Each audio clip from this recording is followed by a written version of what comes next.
నమస్కారమండి. నేను మీ Gayatri from simply Telugu channel. నాయన జీవన కోసం ఆవేశంగా బయలుదేరిండు అంటే నాకేం అర్థం అవ్వట్లేదు ఆదిత్య గారు. నువ్వేం కంగారు పడకానంది.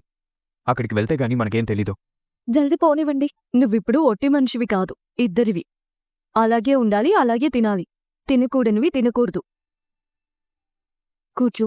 నేను కూడా తనతో అదే చెప్పాను జ్యోతి. కాని తను అన్నీ తెలుసంటుంది. అవునమ్మా, నాకివన్నీ తెలుసు. చూడు జీవన, ఒక ఆడపిల్లగా ఎలా ఉండాలో నీకు తెలుసు గాని ఒక అమ్మగా ఎలా ఉండాలో నీకింకా తెలీదు. ఆడది బిడ్డని కన్న తర్వాత అమ్మవదు. బిడ్డ కడుపును పడ్డప్పుడే అమ్మ అవుతుంది. చాలా జాగ్రత్తగా ఉండాలి. మీ అత్తయ్యగారు చెప్పేది విను. జ్యోతి, జీవనికి ఒక కేర్ టేకర్ని పెడితే బావుంటుంది అనుకుంటున్నా. మామ్, జీవనని అన్ని వేళలు ప్రొటెక్ట్ చేయడానికి నేనున్నాను కదా. జీవన మీద ప్రమాదపు నీడ కూడా పడనివ్వను.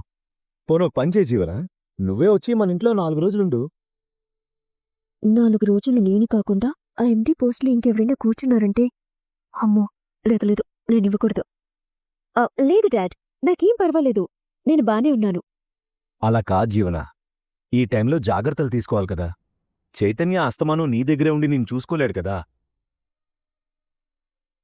తన్ని విషయంలో బాధ్యత తీసుకుంటున్నాడని అనుకోవచ్చు కాని చూసుకోవటం ఎంతవరకు వీలవుతుంది?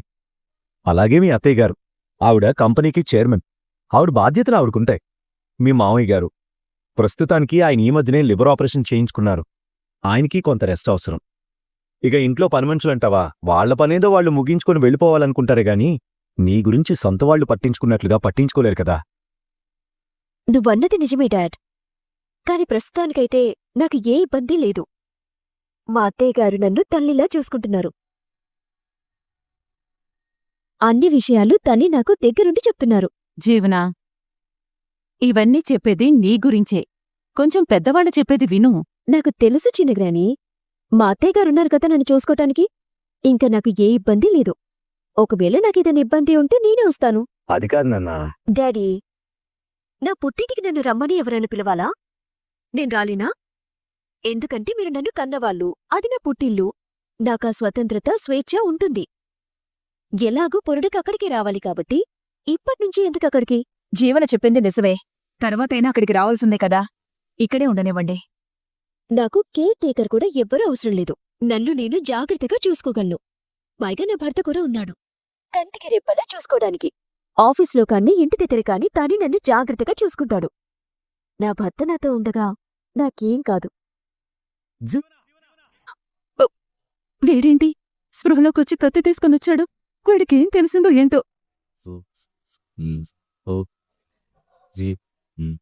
సింహాద్రి సింహాద్రి ఎప్పుడు స్పృహలోకొచ్చాడు? ఆ చేతిలో కట్టేంటి? సింహాద్రి, ఏమైంది? మీరు తప్పుకోండి సార్. అదే ఏమైంది సింహాద్రి? సారు మీరు తప్పుకోండి సారు. ముంగడక మనిషిని చంపాలే. ఎవరిని చంపుతావు? ఇగో ఈ జీవనాన్ని చంపాలి సారు. జీవనేని చంపటమేంటి? సార్, ఎప్పుడైనా ఏడైనా ఎవరినైనా చంపిరని తెలిస్తే ఎంత బాధగుంటది. మనం దారిన పోతుంటే ఎవడైనా కింద పడితేనే అయ్యో పాపం అనుకుంటాం. గసొట్టిది మనం ఒకరిని చంపినామంటే గా మనసు ఎంత కర్కశంగా ఉండాలి, ఎంత రాడదెలిపోయి ఉండాలి, ఎంత రాక్షసంగా ఉండాలి. గసొట్టి ఈ రాక్షసుల్ని బతకనేకూడదు సారో. నాయనా, తప్పుడు సార్ సింహాద్రి, ఈమెను బతకనైనా సింహాద్రి ఆగు. ఏంటిది? ఎందుకొచ్చినా వీడికి? ఇగో గా జీవనాన్ని చంపనీకి. ఏంటి మావయ్య గారు, ఏం మాట్లాడుతున్నారు? అవ్వనుడు గారు, గీ పొద్దు గీ మనిషిని చంపారే. మావయ్య గారు, ఏం మాట్లాడుతున్నారు? నా భార్యను చంపడం ఏంటి? గా మనిషిని భార్య కాదు బాబు, రాక్షసి. రాక్షసేంటి? సారు, నా భార్య చచ్చిపోలే సారు. వీళ్ళే కావాలని నా భార్యను చంపేసిర్రు. ఏంది నాయనా, అమ్మని చంపేసిర్రా? అవు బిడ్డ, అవు మీ అమ్మ చచ్చిపోలే బిడ్డ, వీళ్ళే చంపేసిర్రు. చంపేయడం ఏంది నాయనా? గీ రాక్షసులే చంపేసిర్రు. గీ జీవన, గీ ఇందుమతి, వీళ్ళిద్దరు కలిసి మీ అమ్మని చంపేసిర్రు బిడ్డ. ఏం మాట్లాడుతున్నావు సింహాద్రి? నీ భార్య నా కూతురు చంపడం ఏంటి? ఏంది సారు మీ కూతురుని చంపెడిది? అసలు గీ జీవన మీ సొంత కూతురే కాదు. పుష్ప ప్రాభవం అరణ్యయుక్త ప్రావృతం పుతత్తయుక్తం రక్తసిక్తం మృత్యునిర్యుక్త వికక్త విస్మయ దుష్కృతం దురస్త్రశస్త్ర సంహతం స్తేన వృత్తం చత్నం శృంఖల. ఏంటి? జీవన మా కూతురు కాదా? సింహాద్రి, ఏం మాట్లాడుతున్నావు? నీకేమైనా మతిపోయిందా? జీవన వీళ్ళ కూతురు కాకపోవడమేంటి? జీవనే కదా వీళ్ళ కూతురు. కాదమ్మా, కాదు. మీకస్సలు తెలియదు. అసలు ఈ జీవన సూర్యబాబు వాళ్ళ కన్న కూతురు కానే కాదు. జీవన పరాయి బిడ్డ. క్రతు ఆక్రమ ప్రచింద సింహమరాక్రమ ధర్మమత్తం మర్యిత స్వాత పరాయి బిడ్డ. ఏంటి మహోయ్ గారు, జీవన పరాయి బిడ్డ అయితే మరి సొంత కూతురెవరు? ఇగో ఈ ఆనందే వీళ్ళ సొంత కూతురు. సింహాద్రి, అసలేం మాట్లాడుతున్నావో నీకైనా అర్థమవుతుందా? నీ భార్యనేమో మా జీవన చంపిందంటావు, జీవనేమో మా కూతురు కాదంటావు, నా కూతురేమో కుట్టి అంటావు. అసలేంటిదంతా? ఒకటానుకోని సంబంధం లేకుండా మాట్లాడుతున్నావు. అసలేమైంది నీకు? ఈ మాటలన్నీ కూడా ఎవరు చెప్పారు నీకు? ఎవరు చెప్పలేదు సారు, నా భార్య చెప్పింది. ఏంటయ్యా, చచ్చిపోయిన పద్మం వచ్చి చెప్పిందా నీకో? సింహాద్రి, ఏదో బతుకున్నప్పుడే చెప్పింది. చచ్చిపోవడానికంటే ముంగట రాత్రి ఏం జరిగిందో మీకు తెలియదు సారు. ఏ పద్దలు మాట్లాడవే. నా పేరు చెప్పిను, మన బిడ్డ పేరు కూడా చెప్పు. ఆనంది. అగో, మన బిడ్డ పేరు కూడా నీకు యాదికొచ్చింది. సరైతే ఇప్పుడు మనం యాడికెళ్ళొచ్చినావు చెప్పు. ఎల్లమ్మ బస్తీ. అగో, మన గలీలా ఇడ్లీలు అమ్ముతుంది కదా, దాని పేరేందో చెప్పు. సత్తమ్మ. అగ్గా అద్దీ సంగతి. ఏ పద్దలు నీకన్నీ యాదికొచ్చినా సమజైందే. ఇక చాలు. జావయ్యా, నేను గిట్ల ఉండిపోయి ఎన్నాళ్ళయింది. ఎన్నాళ్ళు అయింది లేవే, కాని నీకేం జరిగిందో మాకిప్పటికీ తెలుస్తలేదు. ఏం జరిగిందో తెలవకపోవడమేంది? నాకంత యాదికొచ్చిందయ్యా. నన్ను సంపాలని చూసిండ్రు. ఏందే, నిన్ను సంపాదన చూసిరా? ఎవరే నిన్ను సంపాదన చూసింది? జీవన. ఏంది ఏంది సూర్యబాబు బిడ్డ నిన్ను సంపాదన చూసిందా? అవునయ్యా, జీవనమ్మ, జీవనతో పాటు హిందమ్మ కూడా.